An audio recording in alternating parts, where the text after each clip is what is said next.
এই মুহূর্তে গুরুত্বপূর্ণ আবহাওয়ার খবর। কলকাতা সহ দক্ষিণবঙ্গের জেলাতে বৃদ্ধি পাবে তাপমাত্রা, আবারও বৃষ্টি কবে জানিয়ে দিল আবহাওয়া দপ্তর। এছাড়া উত্তরবঙ্গের আবহাওয়া আগামী কয়েকদিন কোথায় কেমন থাকতে পারে সমস্ত কিছু জেনে নিন এই ভিডিওর মাধ্যমে।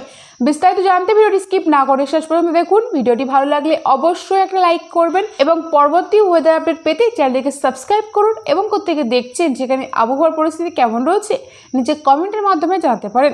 পশ্চিমবঙ্গ তথা ভারতীয় হলে লাইক করবেন এবং বাংলাদেশি হলে অবশ্যই কমেন্টের মাধ্যমে জানাবেন। শক্তি হারিয়ে নিম্নচাপে পরিণত হয়েছে ঘূর্ণিঝড় রেমাল। আলিপুর আবহাওয়া অফিসের পূর্বাভাস, এই মুহূর্তে দক্ষিণবঙ্গে বৃষ্টির তেমন কোনো সম্ভাবনা নেই, তবে চলতি মাসের শেষে আবারও বৃষ্টির সম্ভাবনা রয়েছে কলকাতা সহ দক্ষিণবঙ্গের প্রায় সব জেলাতেই।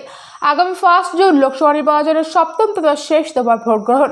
হাওয়া অফিসের পূর্বাভাস অনুযায়ী ওই দিনও হতে পারে বৃষ্টি।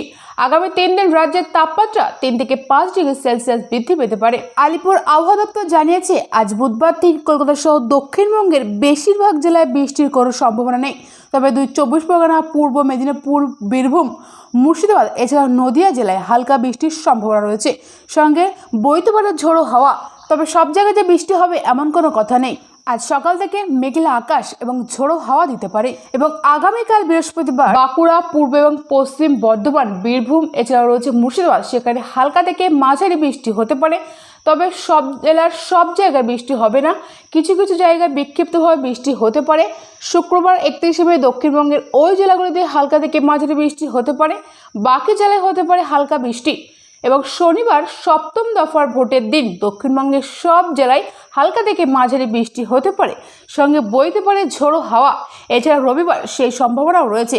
আগামী শনিবার ভোট রয়েছে রাজ্যের দমদম, বারাসাত, বসিরহাট, জয়নগর, মথুরাপুর, ডায়মন্ড হারবার, যাদবপুর, কলকাতা উত্তর এবং দক্ষিণ আসনে। হাওয়া অফিসের পূর্বাভাস অনুযায়ী ওই সব জায়গায় হালকা থেকে মাঝারি বৃষ্টি হতে পারে। এছাড়া রয়েছে উত্তরবঙ্গের ক্ষেত্রে কি আপডেট। উত্তরবঙ্গের জেলাগুলোতে হালকা থেকে মাঝারি বৃষ্টির পূর্বাভাস দেওয়া হয়েছে।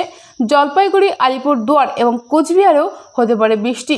এবার জানাবো বর্ষার বৃষ্টি কবে হবে।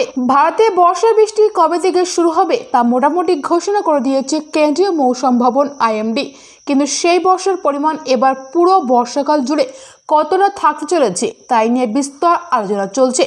তবে IMD আশা করছে এবারে অন্যরকম হবে, এবারে বর্ষার পরিমাণ একটু বেশি হবে বলে মনে করছে। গত 27শে মে অর্থাৎ সোমবার ইন্ডিয়ান মেট্রোলজিক্যাল ডিপার্টমেন্ট তরফ থেকে বলা হয়েছে এবারে ভারতে দেখা যাবে লা নিনার প্রভাব। এলো নিনার উল্টো দিকে লা নিনার প্রভাবে সাধারণত বৃষ্টির পরিমাণ বাড়ে কমে, এবারে সেই প্রভাবে বেশি পরিমাণে বৃষ্টি হতে দেখা যাবে। IMD তরফ থেকে বলা হয়েছে জুন সেপ্টেম্বর মাসে যে সময়টা ভারতে মৌসুমী বায়ু প্রক্রিয়া থাকে সেই সময়ে এবার যে পরিমাণ বৃষ্টি হবে সেটি সাধারণ থেকে অনেকটাই বেশি হতে পারে। IMD তরফে বলা হয়েছে আমরা আত্মবিশ্বাস যে এবার গড়ের তুলনায় বৃষ্টি একটু বেশি হবে। IMD তরফ থেকে এও বলা হয়েছে বৃষ্টির পরিমাণ 2024 সালে IMD যেটা এক্সপেক্ট করছে বৃষ্টির স্বাভাবিকের থেকে একটু বেশি হতে পারে। আবহাওয়া দপ্তর পক্ষ থেকে বলা হয়েছে জুলাই থেকে সেপ্টেম্বরের মধ্যে ভারতের বিভিন্ন রাজ্যে লা নিনার প্রভাব দেখা দেবে। এছাড়া জুন মাসের স্বাভাবিক বৃষ্টিপাতের পরিমাণ হতে পারে 92 থেকে 108%। তবে ভারতের উত্তর পূর্বের রাজ্যগুলির ক্ষেত্রে এ মরশুমে বৃষ্টির পরিমাণ কম হতে পারে, সেই কারণে উত্তর পূর্ব ভারতে বৃষ্টি নিয়ে অভাব দেখা দিতে পারে।